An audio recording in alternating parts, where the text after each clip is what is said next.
King's Landing is both a city and a curse. Aegon the Conqueror was the first king to land there. His first conquest, a tiny village at the mouth of the Blackwater River, where he raised a wooden fort. When it became clear that Aegon would earn his title, people flocked to the fort and renamed it King's Landing in his honor. The ploy succeeded, and Aegon chose King's Landing for his capital over older and more beautiful cities like Old Town and anywhere else. The currying of royal favor thus became the foundation of the city, and blood its bricks. Maegor the Cruel, Aegon's son, completed the city's famous Red Keep to hold the trappings of power, the royal family, the King's Guard, and the Iron Throne. To maintain the new castle's secrets, Maegor murdered all its masons and craftsmen at a feast, which he catered with the new castle servants, who soon found all its secrets for themselves. When the Faith Militant challenged his rule, Maegor raised their Sept of Remembrance to the ground with them inside at prayer and erected the dragon pit on the ashes. But the great dragons it housed were attacked by the very low-born people they were meant to terrify. Thousands of people died in the attempt, but hundreds of thousands lived in King's Landing. And now the only dragons in the city are golden. Like most kings, Aegon and Maegor missed a central truth. That a king lands is less important than what he lands on. The people, who will never visit his Red Keep, or his Dragon Pit, or any of his noble monuments to nobility, because they're too busy holding up his realm. Without the slums of Flea Bottom and the poor and desperate folk it produces, who would fight the king's wars and cook the king's meals, and admire him as he rode past at speed? Without its winding dark alleys and pot shops, where would the Red Keep empty its sewage? Of all kinds. Without the Street of Flour, the king would have no bread. Without the Street of Steel, the king's armies would have no swords, armor, or victories. Without the Street of Looms, the king would go naked. And without the Street of Silk, he wouldn't enjoy it. Without the Street of Sisters, the king would have no humility. It leads from the ruin of the Dragon Pit to the ruin of the great Sept of Baelor, where the Targaryens and Baratheons buried their kings, until Cersei Lannister unburied them. Now those kings are ashes, scattered on the wind, and nobody marked where they landed. A palace without people is a tomb. A realm without people is scenery.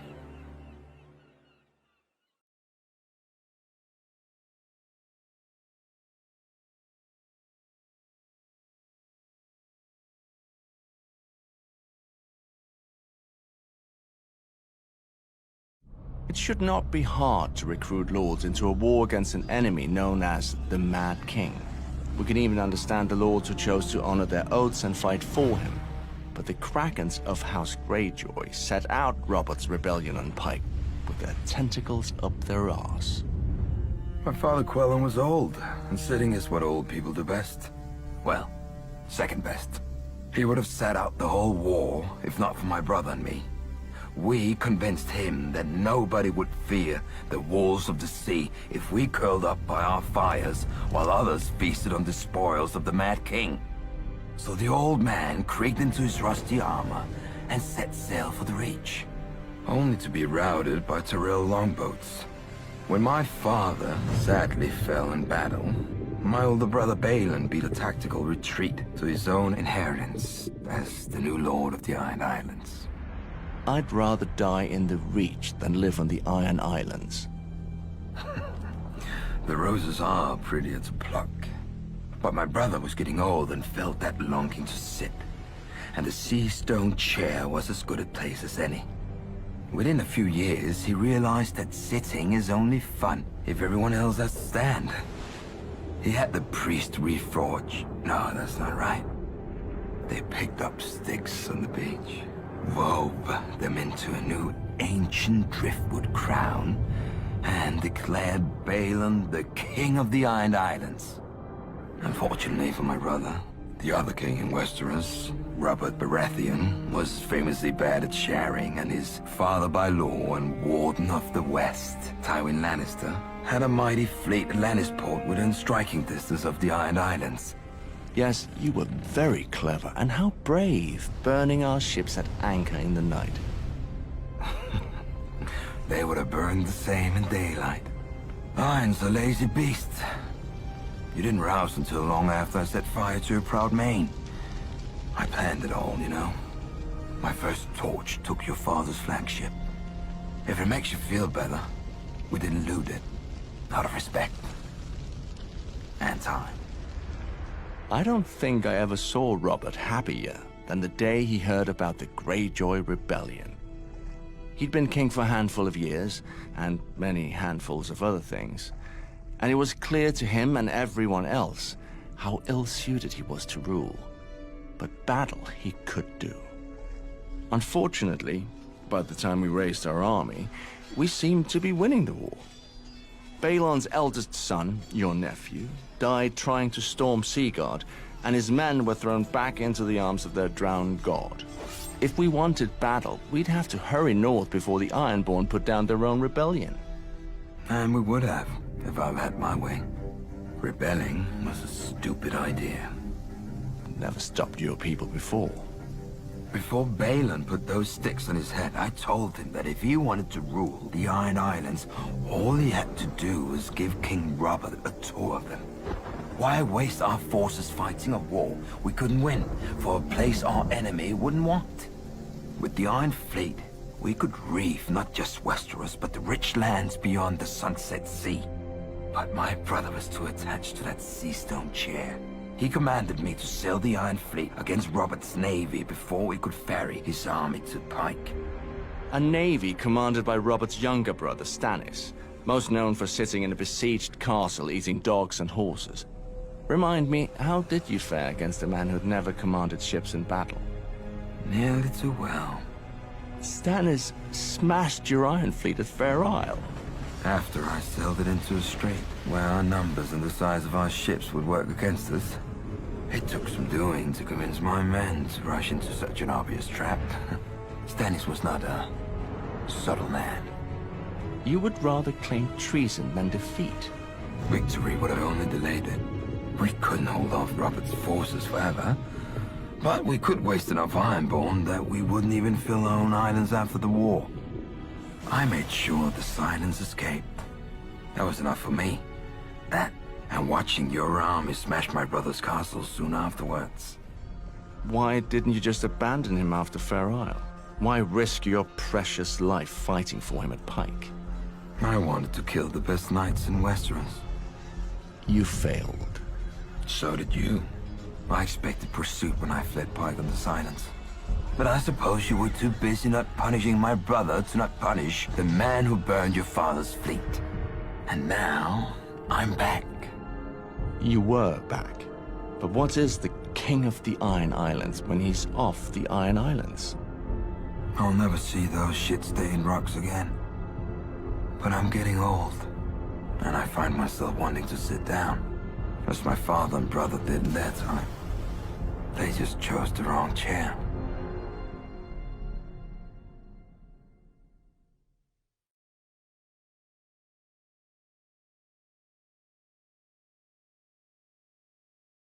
Aegon, fourth of his name, is remembered by history as the Unworthy. Quite a feat considering the other kings of Westeros. But even in a family not known for equanimity, Aegon stands out for spiteful incompetence. He tore apart the realm simply because he couldn't rule himself, much less Westeros.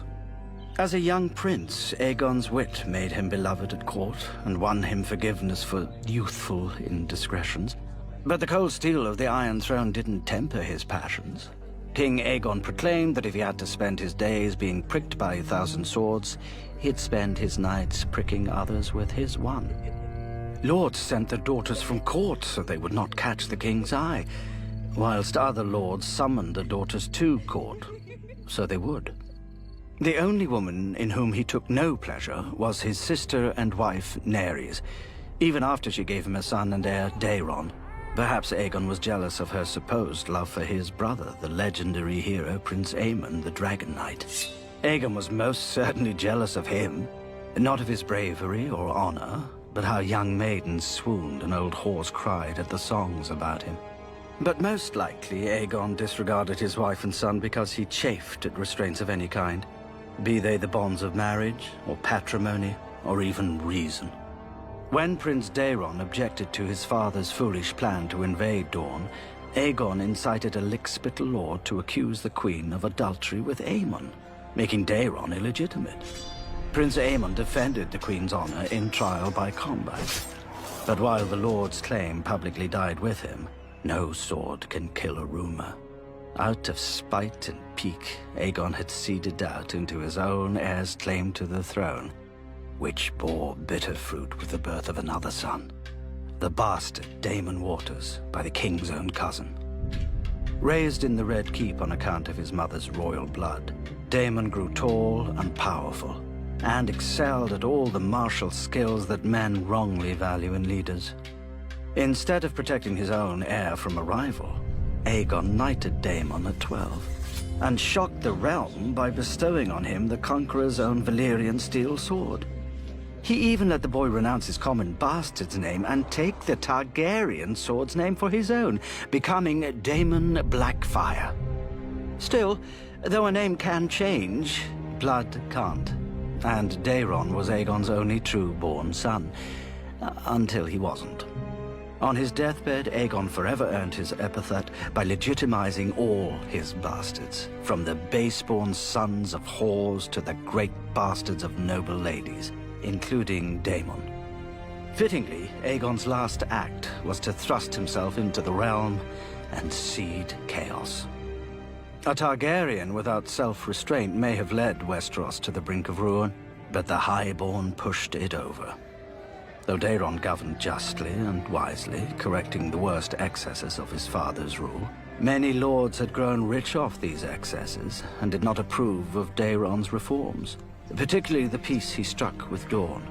The malcontents rallied to Daemon and whispered that he should be king instead of his brother, whom, thanks to Aegon, many suspected was a bastard. At first, Daemon indulged these lords out of courtesy and vanity, but over time their grievances and flattery wore down his objections, along with any sense of obligation to the half-brother who had granted him lands and a wife. Daemon agreed to claim the throne by right of birth, and more importantly, arms. A wheel with two hubs will not turn, and a kingdom with two kings will burn, as the saying goes. Not that such a cost ever stopped anyone with even the remotest claim and opportunity, much less House Blackfire. Their rebellions consumed tens of years and thousands of lives. First Daemon's own, then his son, Daemon II, who reigned for a night. Then another son, Haegon, crowned by Bittersteel, another legitimized great bastard who had founded the Golden Company to support the Blackfire claim. When Haegon was executed, Bittersteel crowned Haegon's eldest son, Daemon III, who in turn was slain by their Lord Commander of the King's Guard, Sir Duncan the Tall. Finally, Meleys the Monstrous fell to Sir Barristan Selmy in the War of the Ninepennny Kings, and the Blackfire Rebellion ended with the extinction of the entire line, as is appropriate. Fire is only black when it is burned to ash. Perhaps that was the true problem with the Targaryens. The blood of the dragon runs hot, and fire consumes. Perhaps what Westeros needs is a ruler born not from fire, but from snow.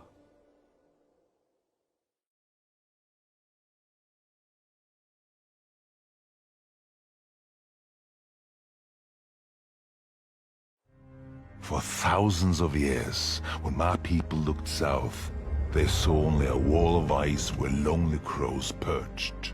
The Kneelers had stolen our horizon, when our tools shattered against frozen rock, or our boats capsized in rough seas, or bears and shadow cats snatched our game.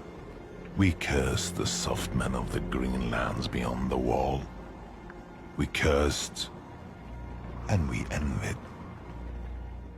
Huddled around our fires, we told tales of how the Southerners lived, how their stone houses touched the clouds and their bellies touched the ground, how their women fainted at the sight of blood and wouldn't knife a man even when he slept, how they wouldn't miss a few swords or rings or daughters. But now we've seen the real South, and we have to admit, we're disappointed. Southerners live life bent over, in the fields, in courts, in bed. They drink too little beer and they eat too many plants. In the North, a man's worth is in his hands and his stories, not his fancy name and fancy talk. With good steel, a man can hunt, kill, and live. What can a man do with gold, except shine? But what should I expect from a people who all want to sit on the iron chair? A waste of good metal. You can make better seats, I've used them. How am I supposed to get comfortable on a bunch of swords? Ah, now I see why all your queens are fighting over it. Maybe your southern asses are soft enough to take it, but give me a proper seat any day. Or a proper southern ass. As long as it isn't in the south. From what I hear, King's Landing is even hotter and madder than Winterfell. Full of oath breakers, rich shits, and tiny women. They'll kneel to anyone with an army, or gold, or special blood. Nobody can tell me if it's more red, or less red, or what. Maybe it's purple. If the Dragon Queen wants a bunch of kneelers to be stomping along after her, she can have them. But my people are right enough. The dead are gone from the north, but the south is full of them. You just can't tell the difference.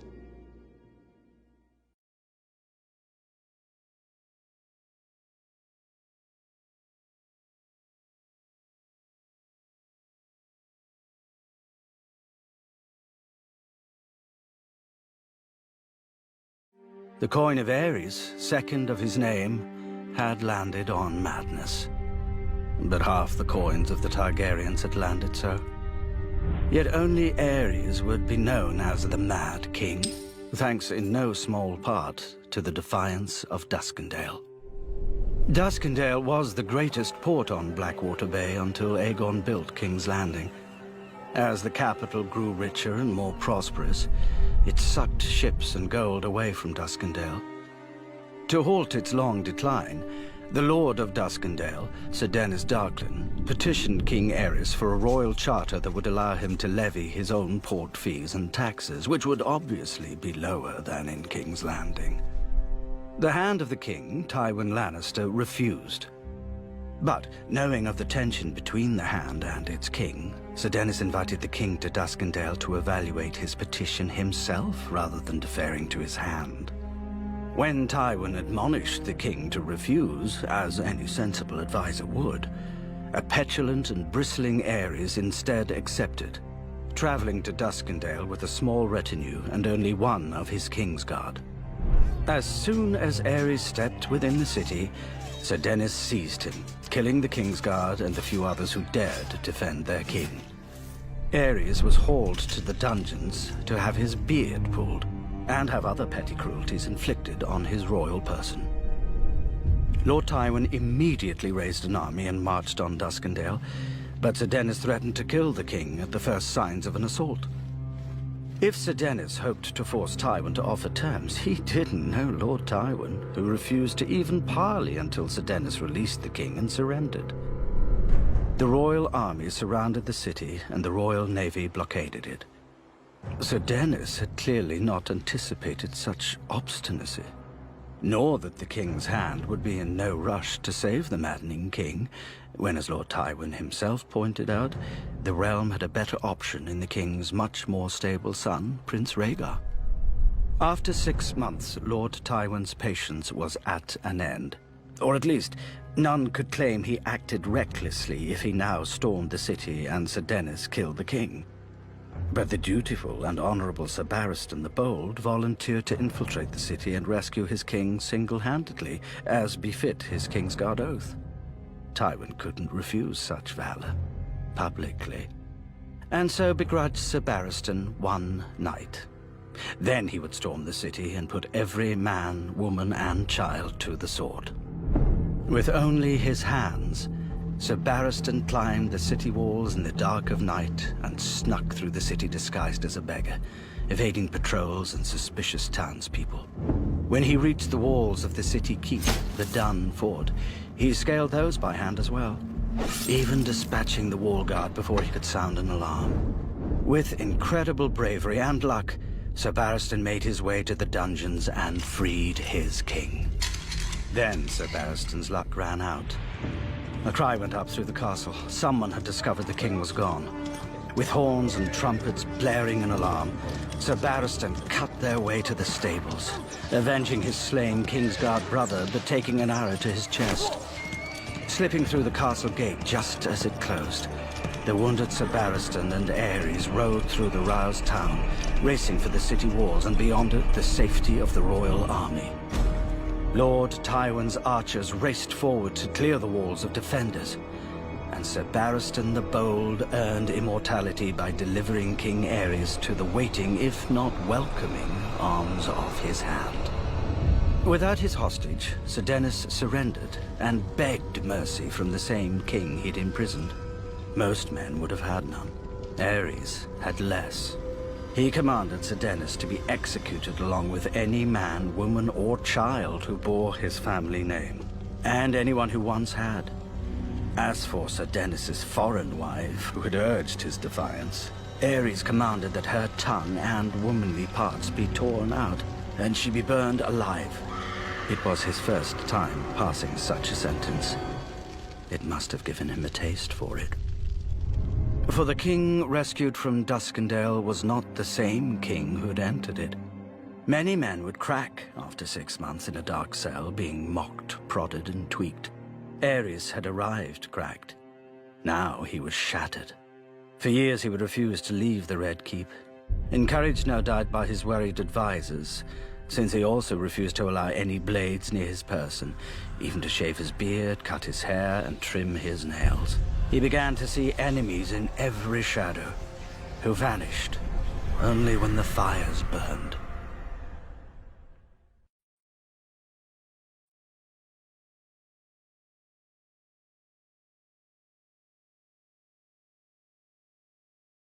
Though the Targaryens had forged the Seven Kingdoms in fire and blood, they didn't govern with them. Until they did. Maegor, first of his name, defined council as confirmation and disagreement as treason. 3 Grand Maesters tried to avert disaster. Instead of taking their advice, Maegor took their heads. As a second son and exile, Maegor was never meant to rule. But no sooner did Maegor hear of his brother's death than he flew Balerion to Dragonstone and demanded the crown. Only the Grand Maester dared object that the throne should pass to his older brother's firstborn son, Prince Aegon. Maegor insisted that the Iron Throne should go to the man with the strength to seize it, and beheaded the Grand Maester. Prince Aegon soon took him at his word. He claimed his father's dragon, raised a host of Westermen, and marched on King's Landing while Maegor was in Old Town. Far from the capital, Maegor couldn't rally an army to match Aegon's. So he ordered his banners to swarm Aegon's larger army from all sides, confusing the young prince and slowing his advance. Beneath the god's eye, Maegor's disparate forces came together and attacked Aegon as Maegor himself swooped down from the clouds. For the first time since the doom of Valyria, dragon fought dragon in the sky. But Aegon's dragon was no match for Balerion the Dread, who was 4 times its size. When Aegon fell to his death, his army broke and fled. For slaying his own nephew, Maegor forever after became known as the Cruel, though of course, not to his face. The next Grand Maester dared object to Maegor taking a 3rd wife, when taking his 2nd wife had ruined his brother's reign, because Maegor's 1st wife was the niece of the High Septon. But Maegor beheaded the Grand Maester and declared war on the Faith. He set fire to the Riverlands, the Westerlands, and the Reach in a campaign to root out disloyal lords, and sponsored a more pliant High Septon. None of it worked. Maegor may have returned to the capital with 2,000 skulls of the Faith militant, but most of them weren't soldiers. They were simple folk who had sheltered the outlaw Septons, or turned out in droves to hear them denounce the wicked king. The third Grand Maester dared to declare Maegor the father of his own heir. But when his second wife miscarried, and Maegor saw the monstrous stillbirth, Maegor beheaded the Grand Maester for his insolent adherence to truth. So he had no one to warn him when his third wife, sensing an advantage, declared that his second wife had been unfaithful, and produced a list of potential fathers of the misshapen child. Not only did Maegor execute his second wife and her father, his own Hand of the King, but he also marched on her family's castle and slaughtered everyone who bore a drop of her family's blood.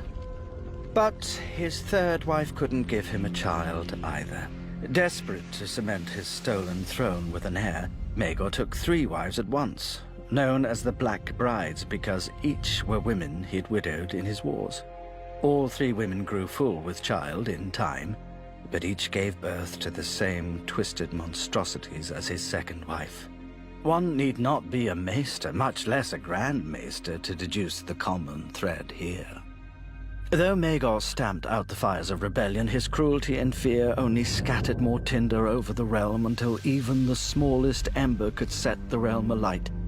One day, the Faith Militant emerged from the shadows, and the lords sent to quash it joined it instead.